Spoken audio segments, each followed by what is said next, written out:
Hi welcome back to my YouTube blog. તો આજે તમને હું બતાવીશ કે અમારી બાજુનું જે અમે જે જગ્યાએ રહીએ છીએ એની બાજુનું જે શોપિંગ સેન્ટર છે એ કેવું દેખાય છે. અમે આવી ગયા છે વેસ્ટફિલ્ડ પેરામેડમ, જે અમારું હેરિસ પાર્કથી એકદમ નજીકનું સ્થળ છે. તો આ શોપિંગ સેન્ટરની અંદર એવું હોય છે સવારે 10 વાગ્યાથી 9 વાગ્યાથી માંડીને સાંજે 6 વાગ્યા સુધી ઓપન હોય છે. સાંજના વાગે છે 5 અને અમે આવી ગયા છે અહીંયા. તો મેં વિચાર્યું કે ચલો આ એક બ્લોગ બની જશે, તો બને રહો મારી વિડીયોની અંદર. તો હું તમને બતાવું કે આ શોપિંગ સેન્ટર કેટલું મોટું છે. તો વેસ્ટફિલ્ડ દરેક જગ્યાએ છે. કોઈ જગ્યાએ એનું વેસ્ટ પોઈન્ટ નામ છે, કોઈ જગ્યાએ વેસ્ટફિલ્ડ નામ છે. તો અહીંયા નજીકમાં બ્લેક ટાઉન છે, બ્લેક ટાઉનની અંદર એનું નામ વેસ્ટ પોઈન્ટ છે, એ પણ બહુ મોટું છે. અને અહીંયા છે વેસ્ટફિલ્ડ, જે 4 માનું તો હશે જ, મારે જ ગણવા પડશે. આપણા વ્લોગમાં આવી છે તો ઉર્જા હાઈ બોલશે. તો અમે આવી ગયા છે સ્ટ્રેન્ડ કે બેગી. ઓ ગેસ નથી, આ સ્ટ્રેન્ડ છે, સ્ટ્રેન્ડ. તો આ એની બેગ, આ દુકાનનું નામ બકા. તો અમે આવી ગયા છે અહીંયા મસ્ત મજાના પર્સ મળે છે. જો મિની પર્સથી માંડીને તમારી ટ્રાવેલિંગ બેગ સુધીની દરેક વસ્તુ અહીંયા મળી રહે છે. તો ખાલી જોવા ખાતર જ અમે અહીંયા આવ્યા. કેટલાનું? $24. પણ લઈને શું કરવાનું, પૈસા તો નહીં. એ ચેટ જીપીટીએ શું કીધું કે મમ્મી માટે શું ગિફ્ટ આપી શકાય? મમ્મીને શું ગિફ્ટ આપી શકાય? મારી મમ્મી પાસે પરફ્યુમ, વોચ ને ક્લોથમાં તો કલેક્શન બહુ બધું છે, તો નહીં જોઈતું. એના સિવાયનું સજેશન આપ. દર્શન, આ દુકાનનું નામ શું હો? દોતી. ગાઈઝ, આ દુકાનનું નામ શું હોય? જો દોતી.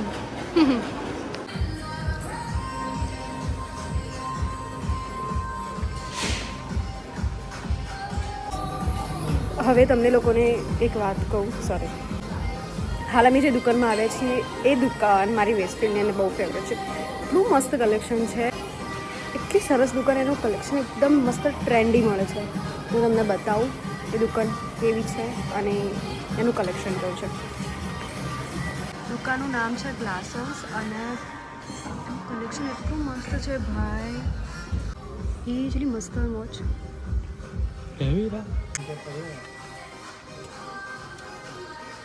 તમારે લેવી જ નહીં તો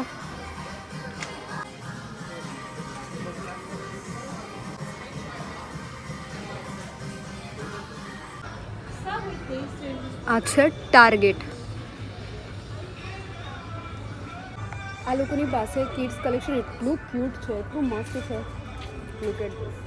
તો ઓલરેડી એમની પાસે સમર કલેક્શન પણ આવી ગયું છે. અને હમણાં કિડ્સ કેટલા મોટા. ઓસ્ટ્રેલિયાની અંદર એક વિયર્ડ વસ્તુ ગયેલો. આ લોકોની પાસે અહીંયા લખ્યું હશે કિડ્સ, તો સામે દેખાય અહીંયા કિડ્સ લખેલું છે. અને આ કિડ્સ એટલે આપણે જે ઇન્ડિયાના જે અડલ્ટ લોકો છે ને એ લોકો પણ પહેરી શકે એટલા મોટાના કપડાં હોય છે. હું મારું કલેક્શન બધું કિડ્સ સેક્શનમાં લાવું. હવે મારી હાઇટ બોડી પણ એટલી જ છે કહેવા જોઈએ તો, પણ સમટાઈમ હવે હું તમને બતાવું લાઈવ એક્ઝામ્પલ. લુક એટ આ જુઓ, આ એમનું કિડ્સ કલેક્શન જુઓ. આ જુઓ કયા કિડ્સ એમના આટલા મોટા હોય છે ઓલરેડી. આ જુઓ 16 લખ્યું છે. આઈ મીન એમનું કલેક્શન બહુ, મતલબ અડલ્ટનું, આપણું જે ગર્લ્સનું બોયઝનું કલેક્શન હોય ને એના કરતાં એમનું કિડ્સનું કલેક્શન એકદમ વાઇડ હોય છે. આ એમનું ટોયસનું કલેક્શન છે. આખો ડિપાર્ટમેન્ટ આ બાજુ ટોયસનો છે અને આ બાજુ બધા કપડાનું 2 ડિપાર્ટમેન્ટ. ઓ વાવ, આ જો ન્યૂ બોર્ન બેબી હોય ને એના માટે 1-2 મહિનાનું છોકરું, કેટલું સરસ કલેક્શન છે. હા, the price they $39 only this one. ના, ખોટું $16 છે. અહીંયા એક વસ્તુ છે અહીંયા કે જ્યારે અહીંયા કોઈ વસ્તુ સેલ પર મૂકવામાં આવે ને તો યલો કલરનું આ $10. આ ક્લિયરન્સનો મતલબ એવું થાય કે એ લોકો એમનો જે અમુક સ્ટોક હોય ને એ ક્લિયરન્સમાં મૂકે ત્યારે એ વસ્તુ સસ્તી થઈ જાય. તો તમે કોઈ વસ્તુ ક્લિયરન્સ પર મૂકી હોય ને ત્યારે તમને એ વસ્તુ હાફ પ્રાઇસમાં મળતી હોય. દેખો અહીંયા લાઈવ એક્ઝામ્પલ, આ $30 વસ્તુ છે પણ અહીંયા ક્લિયરન્સ પર મૂકી છે $16 અંદર. તો એનો સીધો ભાવ હાફ પ્રાઇસમાં થઈ જાય, એ નોર્મલ પ્રાઇસ કહેવાય. અને આ યલો બોર્ડ જ્યાં હશે ને ત્યાં બધું ક્લિયરન્સ મૂક્યું છે. ઓકે, આ બધું 16 ન્યૂ કલેક્શન આવે એટલે આ લોકો ન્યૂ પણ સામે લખે છે. જો પેલું 20 લખ્યું છે ને નોર્મલી, તો એ નોર્મલ સ્ટોક કહેવાય. અને આ ન્યૂ છે એટલે મતલબ સમર કલેક્શન આવી ગયું છે. આ બધું તમે જુઓ, આ થોડું વિન્ટર કલેક્શન છે, કેમ કે અહીંયા વિન્ટર હવે પતવા આવે છે, એટલે આ વિન્ટર કલેક્શન છે, એટલા માટે આ લોકોએ આ ક્લિયરન્સ પર મૂક્યું છે. એ એક સમય હતો કે મને પેઇન્ટિંગ કરવી બહુ ગમતી હતી, એટલે કોઈ પણ જગ્યાએ જો એટલે હું પેઇન્ટિંગની વસ્તુ જોઈને ગાંડી થઈ જાઉં. અને યુ નો ગાઈઝ, મારી પાસે એટલી ડાયરીનું કલેક્શન, ડાયરીઓ એટલી પ્રકારની છે, મારી પાસે બુક્સ એટલી પ્રકારની છે કે મને વાંચવાનો લખવાનો બહુ શોખ છે. અને એક સમય હતો કે જ્યારે મારે ઓસ્ટ્રેલિયાના વિઝા માટે મેં જ્યારે પણ અપ્લાય કર્યું હતું, એટલે મેં પેઇન્ટિંગનો પણ એક કોર્સ કરેલો.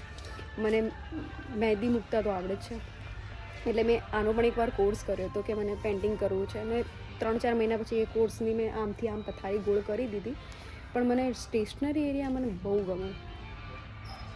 હવે તમે જુઓ કે અહીંયા હવે ક્લિનિંગ સ્ટાર્ટ થઈ ગઈ, કેમ કે 5:30 થઈ ગયા, એટલે બધાના સ્ટોર 5:30 વાગે બધા બંધ થઈ જશે.